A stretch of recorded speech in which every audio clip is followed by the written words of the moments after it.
Every morning at 7:15, Daniel waited for the bus on the same quiet street corner. His life had become a predictable loop. Long hours at work, coming home to an empty apartment, and a silence that felt heavier each day. There was no excitement, no real joy. It was just work, sleep, repeat. He was a man going through the motions, feeling like a ghost in his own life. One cold winter morning, as soft snowflakes began to cover the ground, Daniel noticed something different. Her hands were red from the cold, and she wasn't wearing any gloves. She looked tired, her shoulders slumped, but she still managed a small, sweet smile for everyone who passed by. Daniel felt a pull he couldn't explain. He walked closer. "Are you waiting for someone?"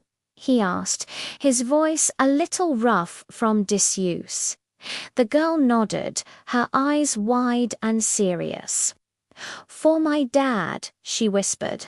"He always comes." Daniel scanned the empty street. There was no one else around, just the silent houses and the cold wind whistling through the trees. "Where is he now?" Daniel asked gently. She looked down at her worn-out shoes. "He works far away, but he promised he'll come today. He always keeps his promises." Daniel's heart ached for her. He sat down beside her on the cold bench, the chill seeping through his coat. Minutes stretched into an hour. His bus came, the doors hissed open, and then it drove away, leaving them alone again. Still, no one came for the little girl. The hope in her eyes never flickered, but Daniel was growing worried. Finally, he couldn't wait any longer. "Do you know your address?" he asked. "It's getting really cold. I can take you home." The girl looked at him, her expression a mix of shyness and trust. She reached into her pocket and pulled out a small, crumpled piece of paper, handing it to him. On it was an address, and underneath, in a child's handwriting, it said, "The House with the Blue Door." They walked together, his large hand gently holding her small one.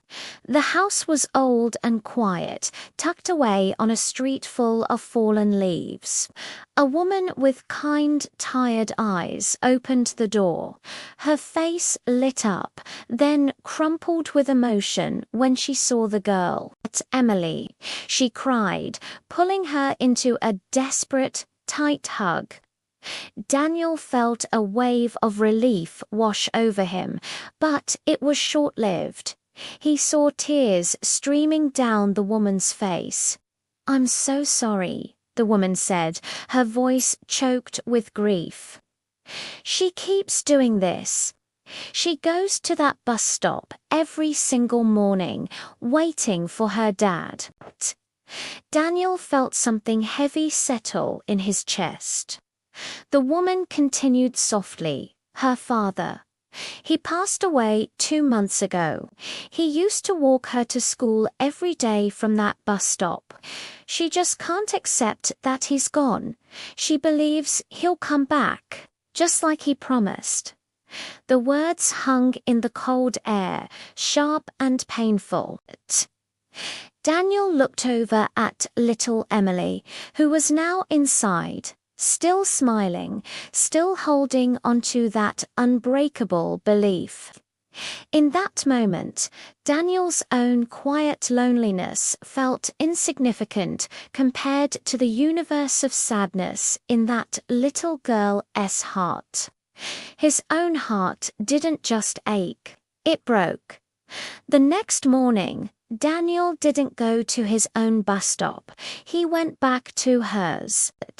And there she was, Emily, shivering slightly, her eyes fixed on the empty road, waiting again.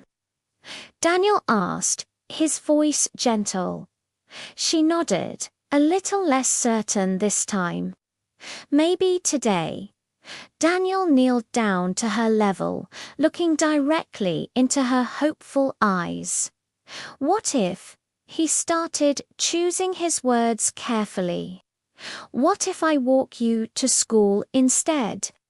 Just until your dad comes back. Emily's face lit up. A genuine, sparkling smile broke through the sadness. You would do that for me? She asked. Daniel smiled back, a real, warm smile that reached his own eyes. Yes, he said, I promise. And for the first time in years, Daniel felt a warmth spread through his chest, a feeling he had long forgotten. From that day on, every morning, he walked her to school. They talked about everything and nothing. They laughed at silly jokes. He learned about her favorite color and the name of her teddy bear. Slowly, day by day, Emily's smiles became more frequent, her laughter louder.